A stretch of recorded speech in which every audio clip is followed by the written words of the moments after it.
Good morning po sa inyo lahat. Isa pang maliyugto na ating daily Bible blessings.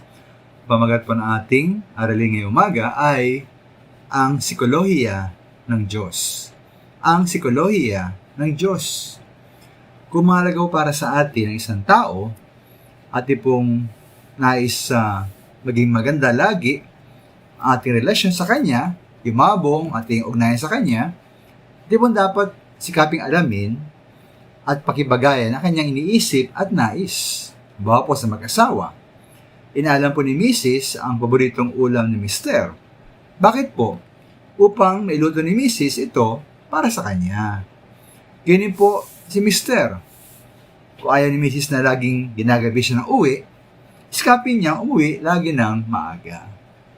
Maminamahal, mahalaga ba sa atin ang ating Diyos?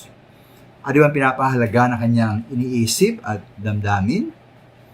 Ano bang pinapahalagan po ating ugnayan, relasyon sa ating Panginoon?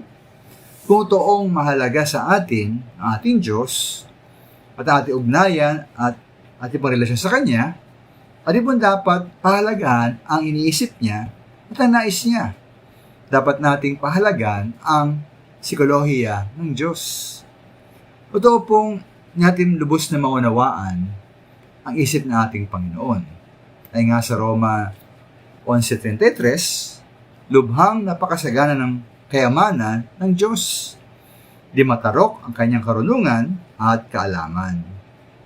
Sino ang makakapagpaliwanag ng kanyang mga kapasyahan? Sino ang makakaunawa ng kanyang mga pamaraan? Sabi din po ng mga awit sa mga awit 92 verse 5, na isipan ng Diyos ay sadyang mahirap maunawa. Ngunit maminamahal, sa magitan ng ating pag-aaral ng Biblia at sa gabay po ng Banal Espiritu, ating pa rin sikapin na malaman at sundin ang nais at kalooban ng ating Diyos.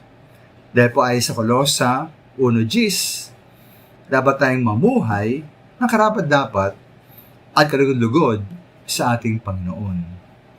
Ang malugod po sa atin ng ating Diyos ang narapat na pinakamalayon ng ating buhay. Na siya bigyan ng kaluguran at kasiyahan kung paano tayo namumuhay at kung paano tayo nagipag-ugnay sa Kanya. Maraming salamat po.